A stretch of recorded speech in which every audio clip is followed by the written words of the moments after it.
Israel को Hezbollah की धमकी मिली है। हमले का जवाब हमले से दिया जाएगा।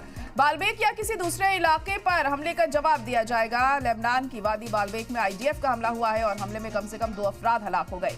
हमलों में ट्रक के काफिले को बनाया गया था निशाना। तो बड़ी और अहम खबर इस वक्त आपको बता दें कि इजराइल को हिजबुल्लाह ने दी है धमकी। हमले का जवाब हमले से दिया जाएगा। बालबेक और किसी दूसरे इलाके पर हमले का जवाब दिया जाएगा। लेबनान की वादी बालबेक में आईडीएफ का हमला हुआ है और हमले में कम से कम 2 अफराद हलाक हो गए हैं। हमलों में ट्रक के काफिले को भी निशाना बनाया गया। लगातार देखिए हमलों का दौर जारी है। यहाँ पर एक तरफ जहां अमेरिका की तरफ से हमले किए जा रहे हैं, तो वहीं हिजबुल्लाह ने अब ये धमकी इजराइल को दी है यहाँ पर कि हमले का जवाब हमले से दिया जाएगा। बालबेक या किसी दूसरे इलाके पर हमले का जवाब दिया जाएगा। ना लेबनान की वादी बालबेक में आईडीएफ का हमला हुआ है और हमले में कम से कम 2 अफराद हुए हैं हलाक। हमलों में ट्रक के काफिले को निशाना बनाया गया था और उसी के बाद अब ये धमकी यहाँ हिजबुल्लाह की तरफ से इजराइल को दी गई है, क्योंकि इजराइल के हमले यहाँ पे रुकने को तैयार नहीं है। इजराइल किसी भी सूरत में मानने को नहीं तैयार है कि वो हमलों को रोके, क्योंकि यहाँ लगातार जो रुख है इजराइल का वो पूरी तरह से काफी अड़ा हुआ यहाँ पर देखने को मिल रहा है और तमाम प्रेशर बनाने के बावजूद भी नेतन्याहू मानने को तैयार नहीं है। और रफा पर भी जिस तरह से हमले जारी हैं वो भी अपने आप में कई सवाल खड़े करता है यहाँ। तो अब हिजबुल्लाह ने धमकी दी है यहाँ इजराइल को कि हमले का जवाब हमले से दिया जाएगा। और ऐसे में हिजबुल्लाह की तरफ से क्या रुख अब अपनाया जाता है और क्या कुछ जवाबी कार्रवाई की जाती है इन हमलों को लेकर, ये देखना यहाँ पर अहम हो जाएगा और ऐसे में हालात और भी ज्यादा खराब हो सकते हैं।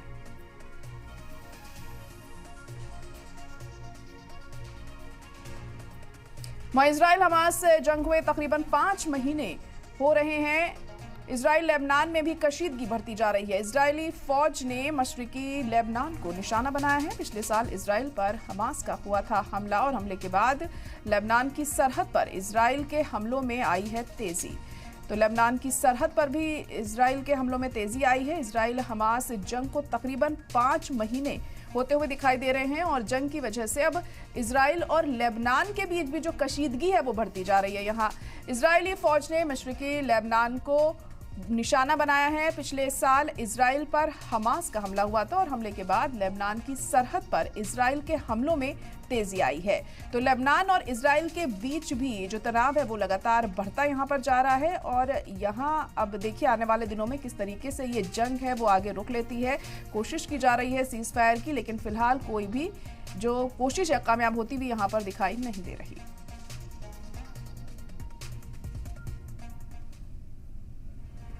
एक और अहम खबर इस वक्त आपको बता दें कि हिजबुल्लाह ने इजरायली ड्रोन को बनाया था निशाना। हिजबुल्लाह ने इजरायली ड्रोन को मार गिराया था। जनूबी लेबनान के एक सूबे में इजराइल पर हमला हुआ था। जवाबी कार्रवाई में इजरायली फौजी अड्डे पर हमला किया गया था। हिजबुल्लाह कम से कम 60 रॉकेट यहां पर दागे गए थे। इजरायली अड्डे पर ये रॉकेट दागे गए, ये हिजबुल्लाह की तरफ से कहा गया है। तो जवाबी कार्रवाई यहां पर की गई। हिजबुल्लाह ने इजरायली ड्रोन को निशाना बनाया और हिजबुल्लाह ने इजरायली ड्रोन को मार गिराया था। जनूबी लेबनान के एक सूबे में इजराइल पर हमला हुआ था और जवाबी कार्रवाई ये की गई थी, क्योंकि इजराइल की तरफ से भी हमले लगातार जारी थे यहाँ पर और उसी के मद्देनजर यहाँ जवाबी कार्रवाई हुई और इजरायली फौजी अड्डे पर यह हमला किया गया और इसमें करीब 60 रॉकेट दागे गए। इजरायली अड्डों पर ये रॉकेट दागे गए और काफी तबाही यहाँ पर उस वक्त हमें देखने को मिली। तो एक दूसरे के ऊपर हमलों का सिलसिला जो है वो जारी है लगातार। हिजबुल्लाह ने अब धमकी भी दी है यहाँ इजराइल को कि हमले हमारी तरफ से लगातार जारी रहेंगे, जवाबी कार्रवाई होती रहेगी जब तक इजराइल जंगबंदी की तरफ कोई अहम कदम नहीं उठाता है, क्योंकि इजराइल फिलहाल इस मूड में नहीं है कि वो सीज फायर करे। तो हिजबुल्लाह की धमकी भी जारी है। हिजबुल्लाह ने भी धमकी दी है यहाँ इजराइल को कि अगर उसके हमले इसी तरह जारी रहे तो हमारी तरफ से भी जवाबी कार्रवाई की जाएगी। तो हिजबुल्लाह ने इजरायली ड्रोन को निशाना बनाया था और हिजबुल्लाह ने इजरायली ड्रोन को मार गिराया था। जनूबी लेबनान के एक सूबे में इजराइल पर यह हमला किया गया था और जवाबी कार्रवाई में इजरायली फौजी अड्डे पर यह हमला किया गया था। हिजबुल्लाह कम से कम 60 रॉकेट उनकी तरफ से दागे गए थे।